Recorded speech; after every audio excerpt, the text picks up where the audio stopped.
I welcome you all in my series of a lecture on radar engineering. So in this lecture, we are going to see about the probability of a detection and the false alarm. So we know that is many times the false target detections are happening, and because of that, the large blunders are taking place. So always it is required to have the detection properly and reduce the false alarms. So how we can reduce that we will going to see in this lecture. So because of the statistical nature of the receiver noise, the target cross section, the and the target cross section, the maximum radar range is described probabilistically rather than a single number.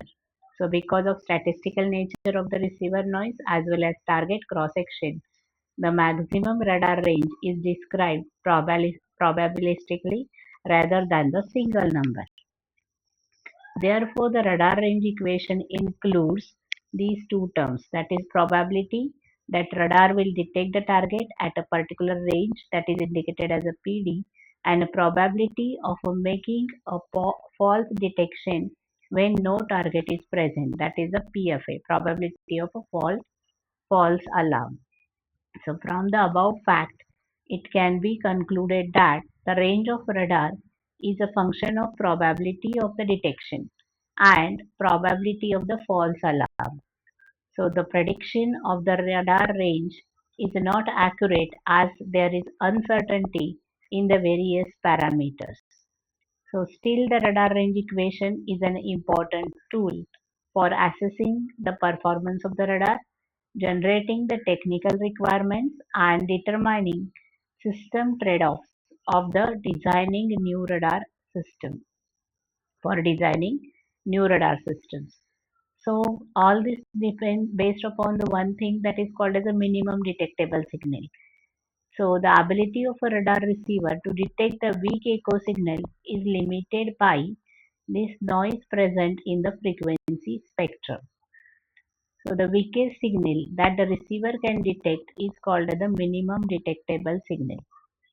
So it is difficult to define what is a minimum detectable signal because of its statistical nature, and the criteria for deciding whether the target is present or not may not be too well defined.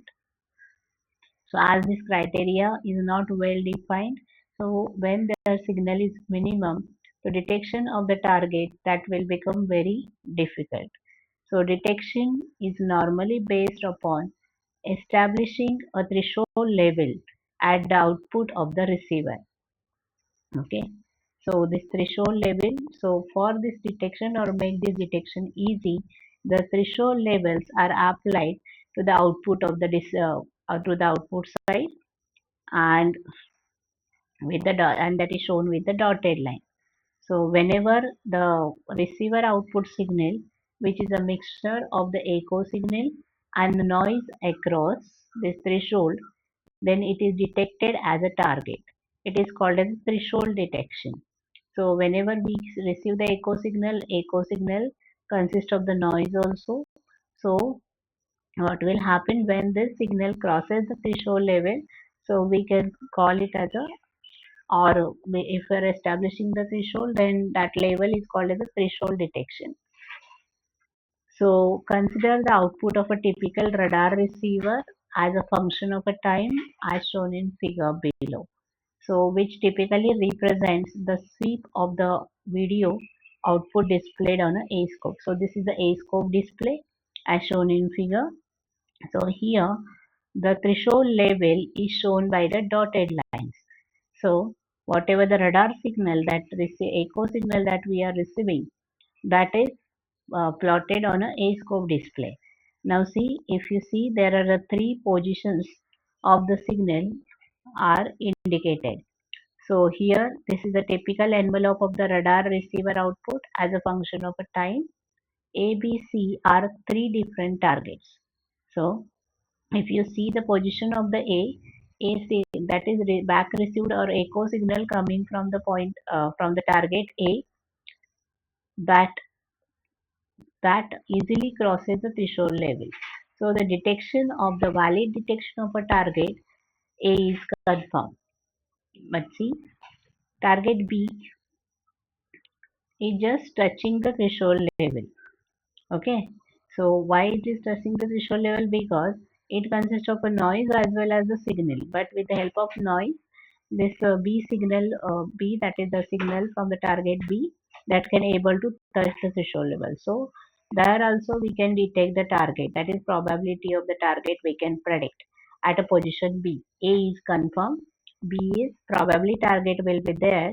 But see if the signal reflected back from the target is not able to cross the threshold level, and if the target is there, then also we can't able to detect. That is shown in position C, where position C, target C is not able to cross the threshold level, so we can't detect it as a target. We are saying like that it will be some kind of noise, so there will be the misdetection or of this target C. So likewise, based upon whatever the noise received at a receiver as well as the echo signal back reflected from the target, some threshold levels are set on the receiver, and if the signal crosses the threshold level, then we can detect it as a target for presence of the target.